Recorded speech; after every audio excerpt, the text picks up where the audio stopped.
नमस्कार. आज आपण बनवणार आहे मक्याची भन्नाट अशी भजी. करायला एकदम सोपी आणि खायला एकदम भारी बरं का. एक नंबर लागतात. कोण-कोण करतं मक्याची भजी. मला तर आता खूप आवडतात बरं का ही मक्याची भजी. आणि कसं आहे पावसाळा सुरू झालं की असं चमचमीत, रसरशीत आणि काय म्हणतात ना चटपटीत काहीतरी खावंसंच वाटतंय बरं का. म्हणून आज कांदा भजी वगैरे सगळं करून झालं, वडापाव करून झाला. आता म्हटलं की चला आता मार्केटमधून आपण मका आणून मक्याची भजी करायची. आणि या मक्याची भजी करण्यासाठी आम्ही फक्त गावरान मका वापरतो. तो स्वीट कॉर्न मका अजिबात वापरत नाही बरं का. त्याच्यापेक्षा गावरान मक्याची भजी एक नंबर लागतात बरं का. एकदम सोपी पद्धत आहे.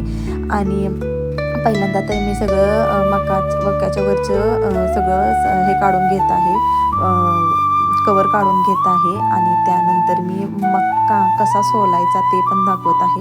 नकाने खरडत बसायचं नाही किंवा खिसत बसायचं नाही. डायरेक्ट चाकू घ्यायचा आणि चाकूने मका पूर्ण सोलून घ्यायचा. तुम्ही पुढे बघू शकता.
इथं आपली मक्याची कणसं सगळी सोलून झालेली आहेत. आणि आता मी मक्यातून मक्याचे दाणे सेपरेट करणार आहे. नकाने वगैरे करणार नाही किंवा खिसणार नाही. एकदम कोवळा लूस असा मका आहे. आणि या कोवळ्या लूस मक्याची भजी खूप छान होतात बरं का. आणि हा गावरान मका आहे, स्वीट कॉर्न वगैरे नाही आहे. तर मी चाकू घेतलेला आहे. तुम्ही एका कणसाचे 2 भाग करून पण अशा पद्धतीने चाकूने तुम्ही व्हिडिओमध्ये दाखवल्याप्रमाणे मका सेपरेट करू शकता. आणि नकाने वगैरे सोलायला वेळ लागतो. कोण खिसून घेतं, खिसून पण चांगली होतात. पण हे जास्त वेळ लागतो. आपल्याला झटपट आणि जास्त वेळ न लावता करायचं असतील तर तुम्ही या पद्धतीने मका सोलून मक्याची भजी करू शकता. आणि त्यानंतर आपल्याला सगळे मक्याचे दाणे काढून झालेले आहेत. आणि मी आता काय करणार आहे ते तुम्हाला पुढे समजेलच.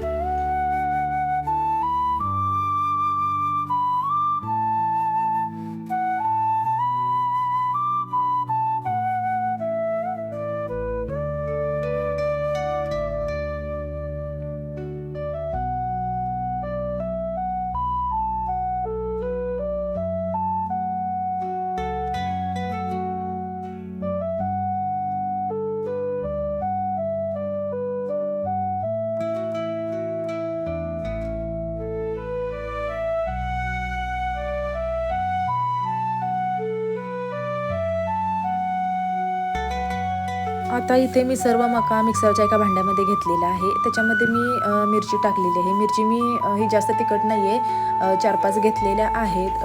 आलं टाकलेलं आहे, लसूण पण टाकायचं आहे आणि जिरे पण टाकलेले आहेत आणि टाकणार आहे. आणि त्यानंतर मी ज्यावेळी मक्याची भजी करणार आहे त्यावेळी चटणी पण घालणार आहे, लाल तिखट. लसूण पण घालून आता आपण छान मिक्सरवरून बारीक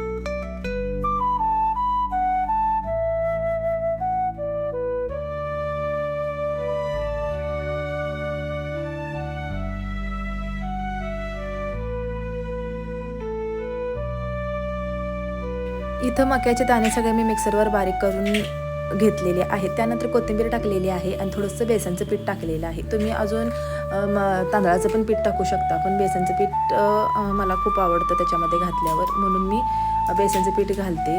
चटणी पण घातलेली आहे, म्हणजे लाल तिखट घातलेलं आहे, हळद घातलेली आहे, एकदम नकळत चिमूटभर म्हणजे नकळत मी एकदम कमी प्रमाणामध्ये सोडा घातलेला आहे. मी जास्त सोडा घातलेला नाही आहे. आता हे सगळं एकत्र करून घ्यायचं आहे.